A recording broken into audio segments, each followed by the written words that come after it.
VD. Satheesan മന്ത്രിസഭയുടെ സത്യപ്രതിജ്ഞാ ചടങ്ങിൽ പങ്കെടുക്കാൻ വലിയ പ്രതിപക്ഷ നിര തന്നെ എത്തിയിരുന്നു. എല്ലാവരും സത്യപ്രതിജ്ഞാ ചടങ്ങ് പൂർത്തിയാക്കിയ ശേഷമാണ് മടങ്ങിയത്. സത്യപ്രതിജ്ഞാ ചടങ്ങുകൾ ആരംഭിക്കുന്നതിനും 10 മിനിറ്റ് മുമ്പാണ് പ്രതിപക്ഷ നേതാവും മുൻ മുഖ്യമന്ത്രിയുമായ പിണറായി വിജയൻ വേദിയിൽ എത്തിയത്. വി.ഡി. സതീശൻ ഉൾപ്പെടെ വേദിയിലുണ്ടായിരുന്ന എല്ലാവർക്കും ഹസ്തദാനം നൽകി പുഞ്ചിരിയോടെയാണ് പിണറായി വിജയൻ നിശ്ചയിച്ച ഇരിപ്പിടത്തിലേക്ക് പോയത്. തൊട്ടുപിന്നാലെ ലോക്സഭാ പ്രതിപക്ഷ നേതാവ് രാഹുൽ ഗാന്ധി, പ്രിയങ്ക ഗാന്ധി MP, മല്ലികാർജ്ജുൻ ഖാർഗെ ഉൾപ്പെടെയുള്ള നേതാക്കളും വേദിയിലെത്തി പിണറായി വിജയനുമായി സൗഹൃദം പങ്കിട്ടു. BJP സംസ്ഥാന അധ്യക്ഷൻ രാജീവ് ചന്ദ്രശേഖറിന് CPI സംസ്ഥാന സെക്രട്ടറി ബിനോയ് വിശ്വത്തിന്റെ അടുത്തായിരുന്നു ഇരിപ്പിടം. ഇരുവരും കുശലം പറയുന്നതും കാണാമായിരുന്നു.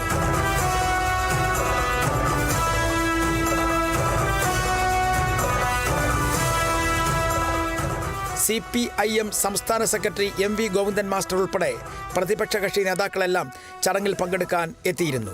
Kerala vision news, Thiruvananthapuram.